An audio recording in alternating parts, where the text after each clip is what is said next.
guys, welcome back to the channel.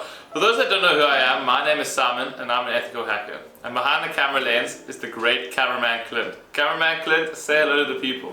Hi guys. Beautiful stuff. Guys, in today's video, we have a crowd favorite coming back to the channel. We have the second part of the Binance bug bounty coming to you live in an HD.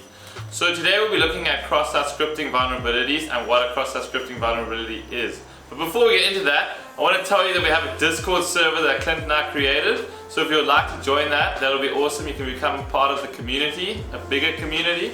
So if you want to join that, there will be a link in the description below. And without further ado, let's get into what cross-site scripting is, but after a quick disclaimer.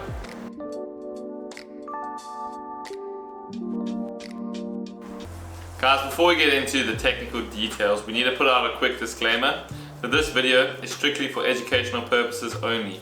Please only hack websites that you have permission to do so, and don't go around hacking other websites because that is strictly illegal. Please don't be that guy, and with that out of the way, let's get into the content.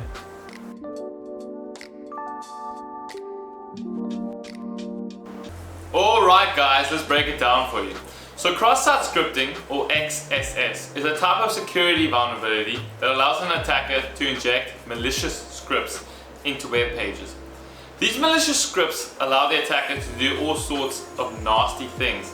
For instance, stealing cookies, session tokens, or even taking control of the user's browser. There are three main types of cross-site scripting that you need to know about, but don't worry, we're going to break it down for you.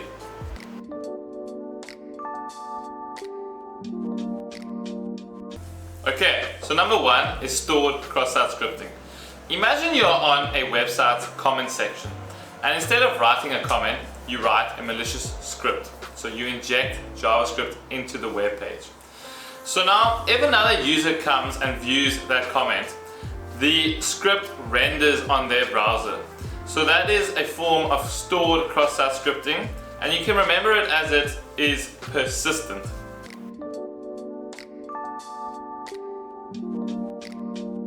Okay guys, number two, reflected cross-site scripting. Imagine you have a link with a parameter, call it Q, and some information that the parameter holds. Then you inject a script into that parameter and it reflects back onto the browser. That is a form of reflected cross-site scripting.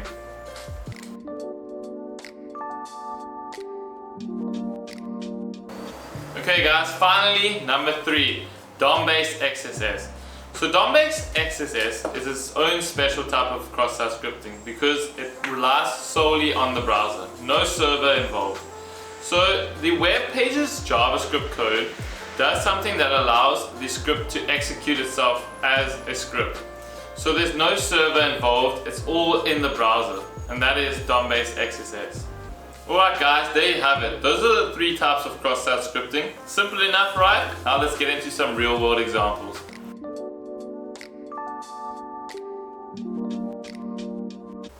Okay guys, let's get into what you're going to be seeing in the demo.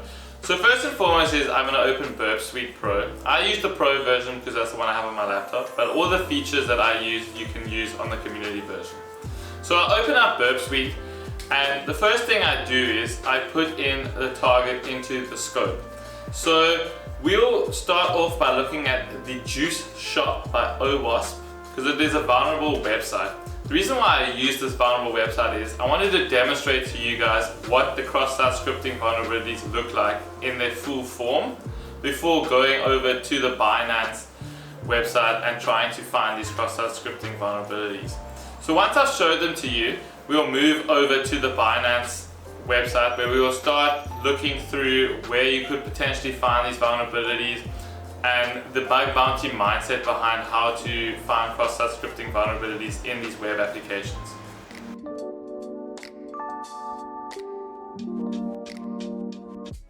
Alright guys, so this is Burp Suite, and the first thing I would like to draw your attention to is the layout. So as you see here, these tabs are basically what you'll be using. So in the dashboard, it's pretty self-explanatory. The dashboard basically lists out all of the findings that you have. So when you start populating your scans and that sort of thing, your findings will be populated here. And then the next tab is the target. So here you get sitemap. So over here it will start populating your targets and everything, your different domains and all that sort of good stuff. And then you have scope.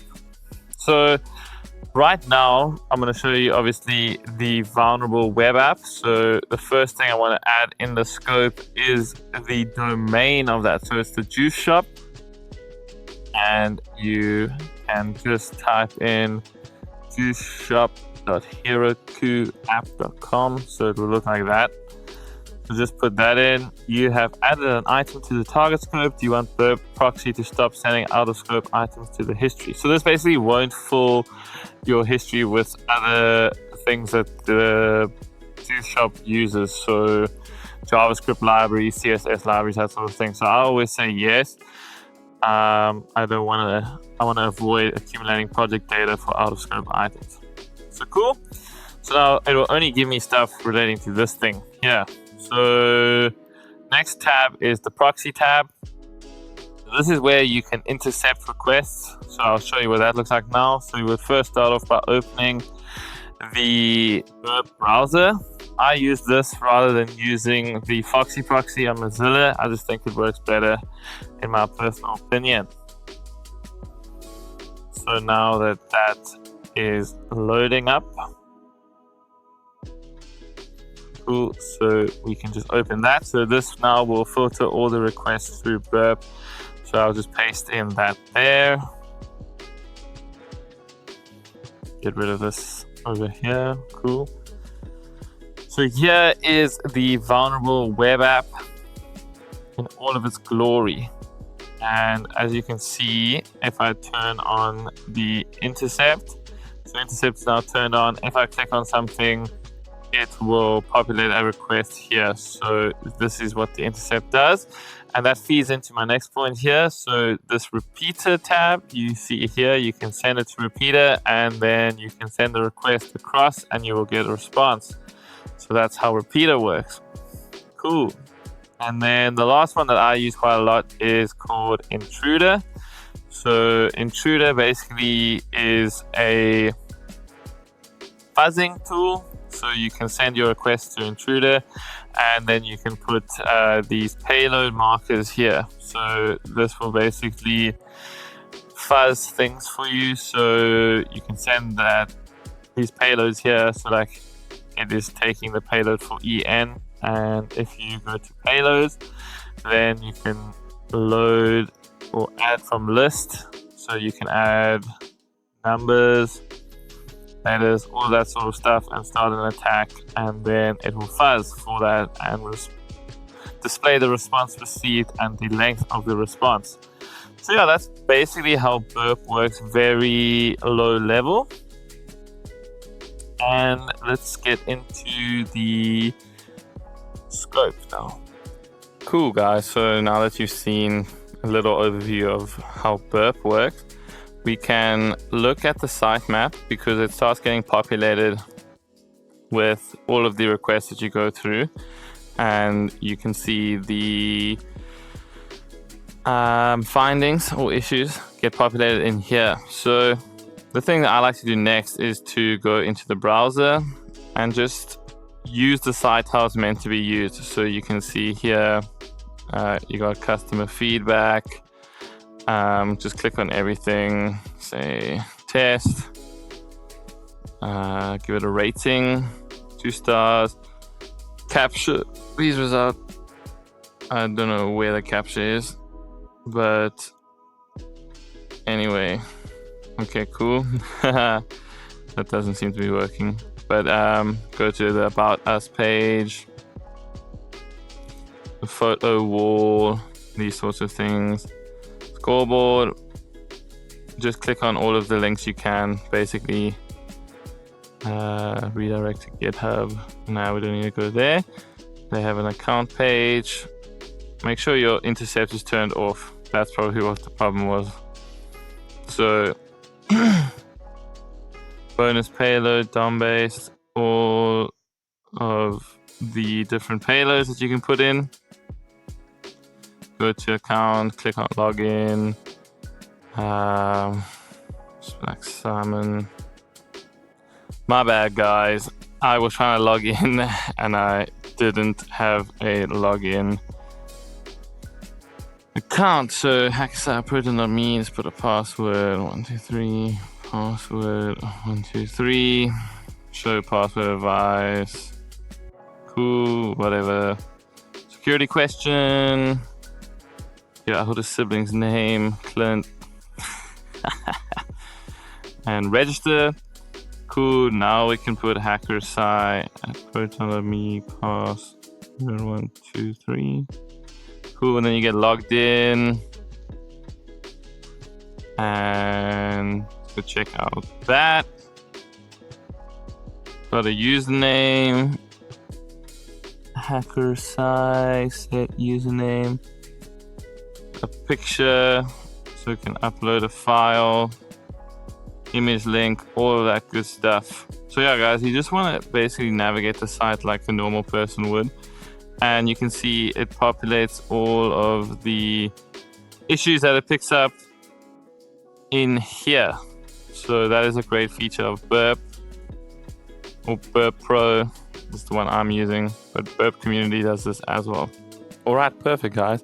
So the next thing that I would do is I would click down here. So this basically shows you all of the directories that you've already found, and then to find some more, I would right click on here, go on to engagement tools, and I would discover content.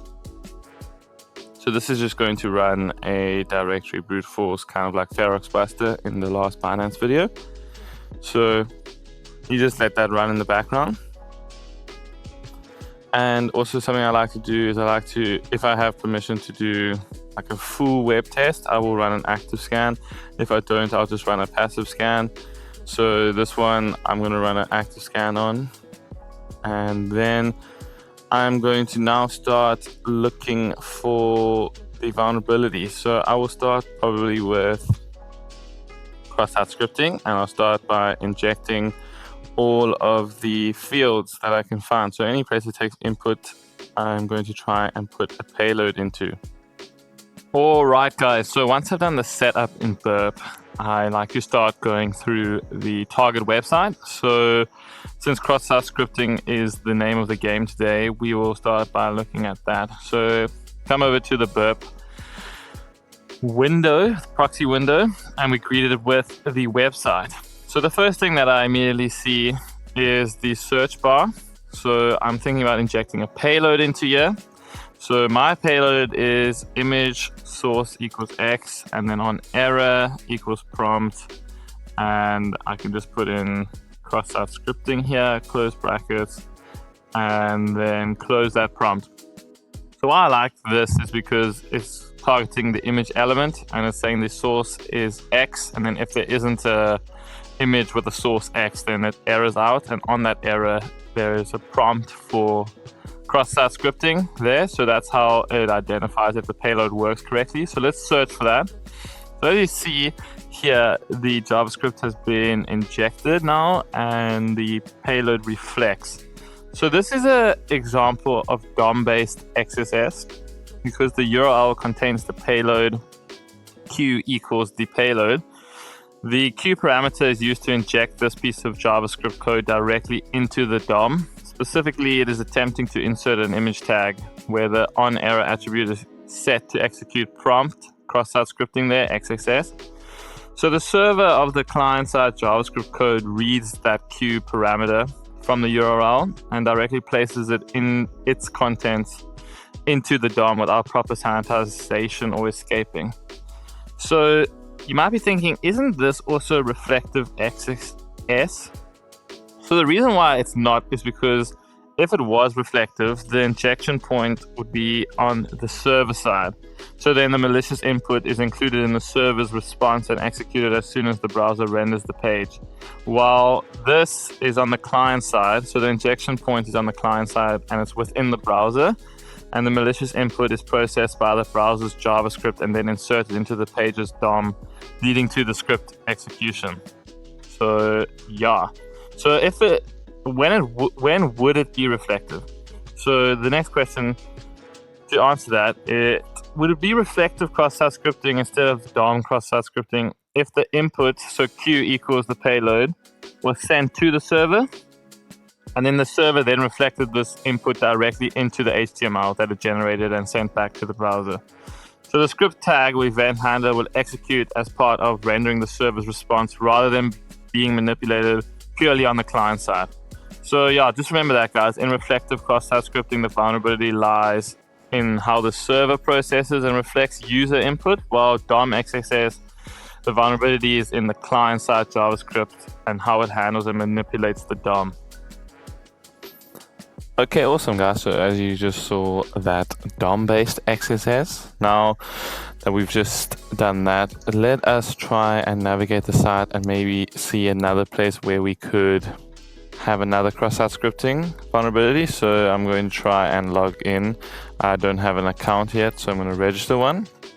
So let's just go with clint@gmail.com, password 123, password 123. So that's already a vulnerability there, poor password management policy. So my passwords is not strong. It's definitely in a lot of word lists, so that's a vulnerability straight up.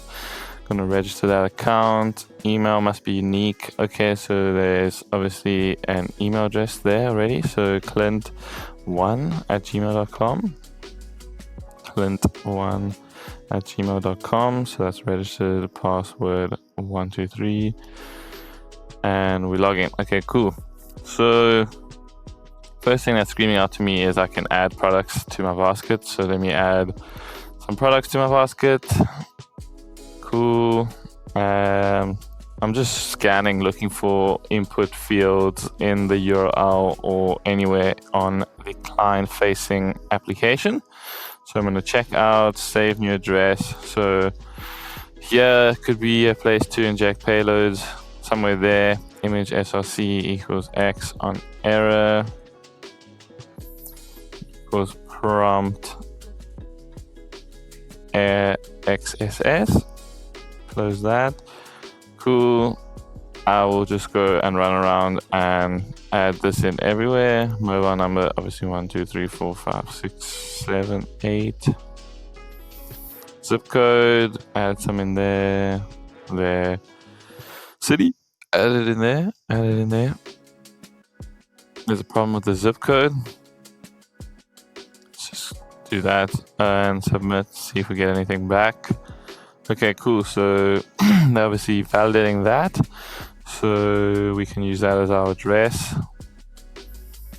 And select 1-day delivery. And we're going to pay with a card. So I'll put that in there again. Card number 1, 2, 3, 4, 5, 6, 7, 8, 9, 10, 11, 12, 13. So 16 numbers. And put in an expiry here. Cool. That one also didn't load, so that's not vulnerable there. Cool. So place your order and pay. Okay, your order will be delivered in 1 day, and sending us to this track orders place. So this is quite interesting here. You can see this ID parameter is being loaded in here. So what happens if we put our payload in there? Image src equals x on error equals prompt XSS, and we just reload that so that it loads in that ID.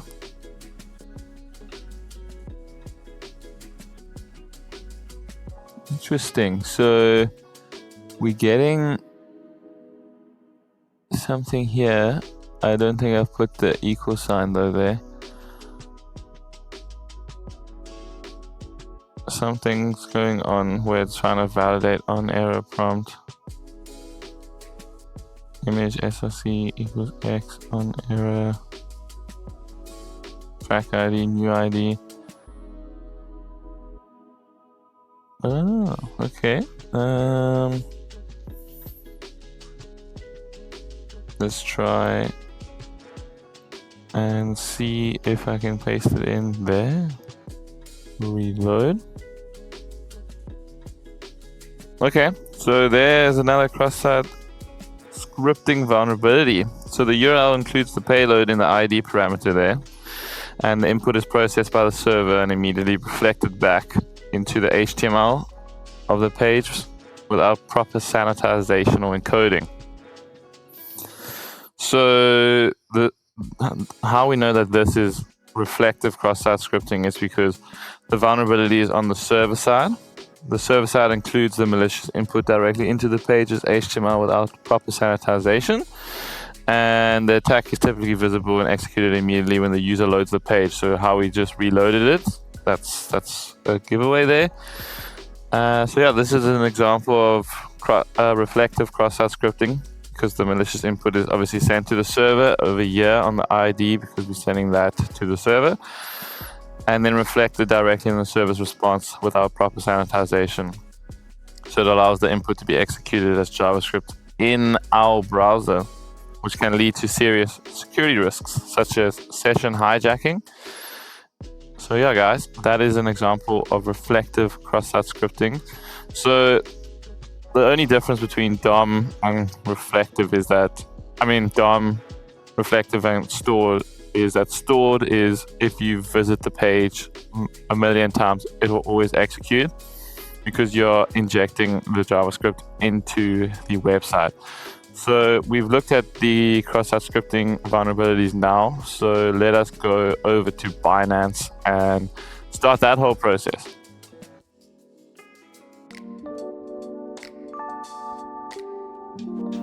Okay, awesome guys. So you just seen me using the Juice Shop by OWASP to demonstrate these cross-site scripting vulnerabilities to you.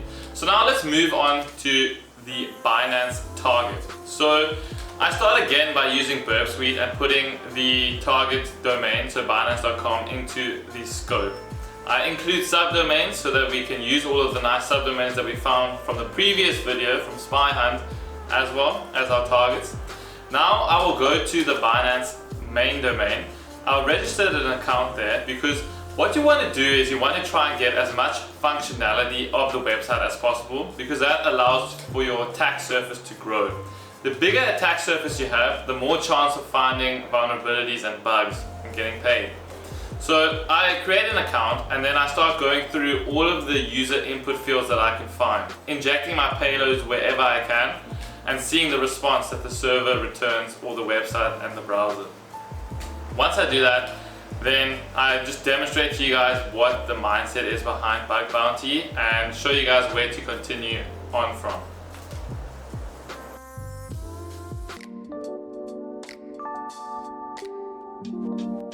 Okay, awesome guys. So as you can remember from, if you haven't watched the last video about hacking Binance part 1, here is the list of live domains that we got, and then I just grabbed on the 200 domains. So here are the domains that return a response of 200. So what I've done is I've just gotten a new Burp Suite file going, and for this I'm going to go to the target like we did for the Juice Shop, and I'm going to put Binance.com in here, Binance.com, and I'm going to include the subdomains by clicking that switch. Okay, yes, I don't want to accumulate any other stuff, and then I'm going to open the proxy window, and while that's opening, let's look for a good domain to start with. So I'm going to first try and check these API domains and see if they come back with any information. So api.binance.com. Test. Okay, so we do get a 200 there, so maybe something like a V2 will come back there. Okay, but we'll fuzz for that. But anyway, let's minimize that and go back to there so we can see our sitemap starting to get populated. And let's also visit the Binance itself domain.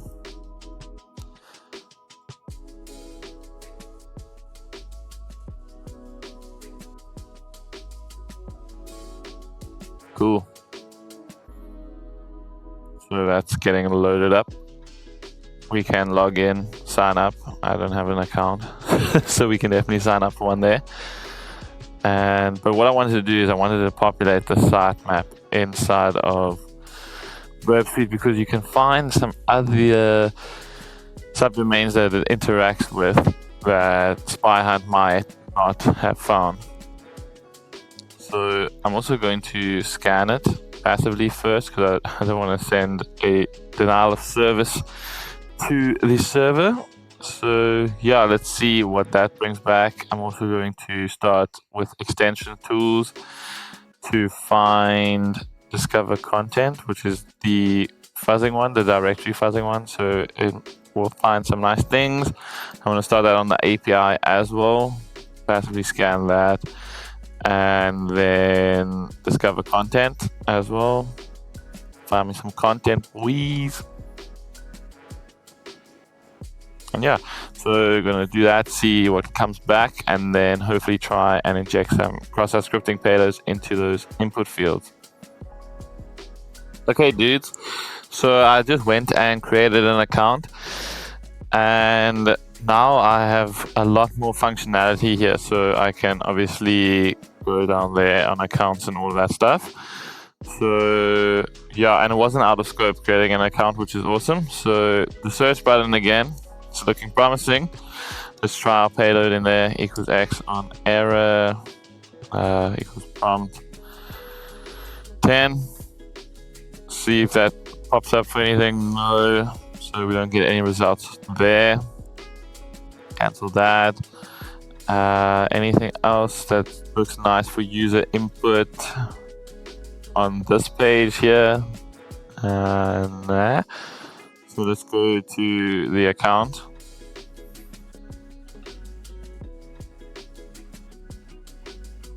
Profile feature updated when I was putting your own avatar. Cool, I don't really mind. I want to inspect this because that is obviously an image. So if there's a way for me to tell that image that the source is an error, and then it could maybe prompt my payload. Let me inspect that. SVG class there. Boom, boom, boom. There's the SRC here, you see. So if I can go here.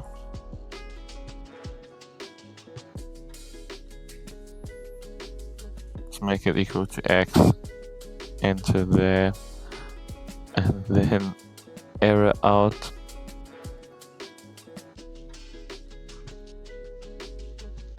Error equals prompt 10.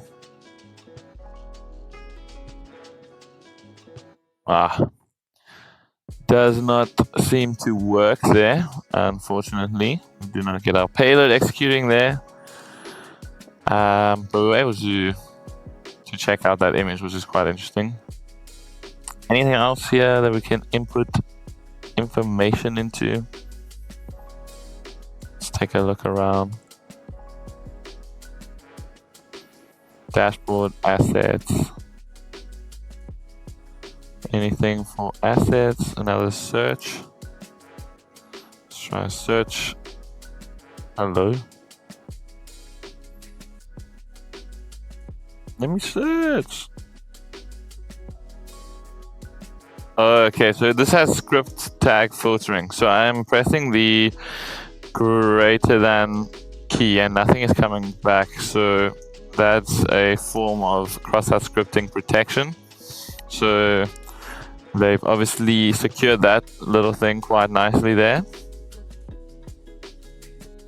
Check out more. Okay, there's nothing in there. What else do we have here? Assets, orders. So the Juice Shop's quite nice to learn about all these vulnerabilities and then take it to your bug bounty methodology and start using them to look for this. Because maybe this order history also had a tracking or something like that that would work like that. What's this?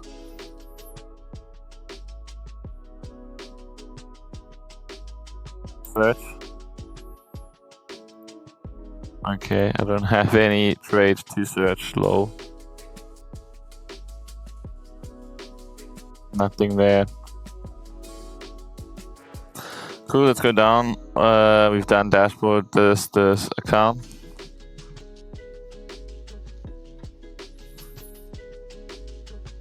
Let that one load up.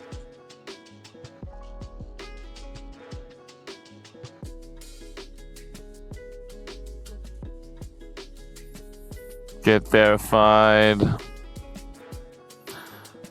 Okay, no, we don't need to get verified. Let's see what Burp has brought back for us. Alright guys, so we're back in Burp Suite now, and we check these nice little dots here. And so clicking on accounts.binance, we see there's a strict transport security misconfiguration there. So these you won't get any bounties for, but if you are able to exploit this attack, and then those are the bugs that you'll be able to get paid for something like this. So if you can manipulate pages in the unsecure area of the application and change redirection targets in a manner that the switch to the secured page is not performed or done in a manner that the attacker remains between the client and the server. So basically a man in the middle. If you could do that, I think man in the middle attacks are out of scope, so don't do that. But these here in this little list here, you won't get any bounties for, but some of them could lead to another vulnerability that you might be able to get a bounty for, which is a nice thing because then it allows you to use that as a starting point and move forward. So this NB stream, what's up with this? Let's see if it has anything cool. Oh, UUID there. Let's go and check that out. So you can copy URL and then take it to your Burp Suite browser, paste that in there, and press enter and see what it does. Illegal request, please upgrade to the version. Let's put something in here. Image SOC equals X on error. So this could be a reflective cross-site scripting vulnerability if it allows us to execute that properly. 403 forbidden. So it's obviously got some filtering on there, but yeah, that's basically the idea there. So now you will have injected your cross-site scripting payloads all over Binance.com, and now you come back to your nice subdomains here. So let's go and check out Oracle. Copy that and put that in the browser so that it gets into our Burp Suite. Sitemap. Okay, Oracle.Binance. This seems to be where you connect your wallet or something. I don't know. I'm not a real crypto dude, but yeah, maybe you guys could let me know in the comments below. But we're looking for input fields again, so it's just a rinse and repeat. Let's check out solutions as well as we navigate the site normally. So data processing, data feeds. Here's a search field. You know we love a search field. Image SOCX on error equals prompt 10 or 1. Come on, baby. Cool. So this isn't a vulnerable search field again. You can see here it is rejecting the rest of our payload here. So that is quite interesting. It's stripping the on error. So obviously it's got a blacklist of words. So on error is probably one. If we put something like alert here, I bet you it'll strip that as well. Or even if we put alert here, this obviously wouldn't work. But you see, yeah, it's stripping alert as well, because obviously it's in its blacklist of words. So maybe we could bypass that, but for now I'll just keep going, checking everything else. Yeah guys, so I'm just back in Burp, checking out now the Oracle subdomain, seeing what it has to say, looking at these APIs here, all that sort of stuff. So yeah, But I'm going to stop the video here for today because we are already quite long into this video. So if you guys enjoy that, let me know and we can continue picking that up, and I can spend a little bit more time just running through the application looking for bugs, cross-site scripting bugs, as well as SQL injection bugs. We're thinking about bringing another video out there. So yeah, I'm going to end the video now and off to the conclusion.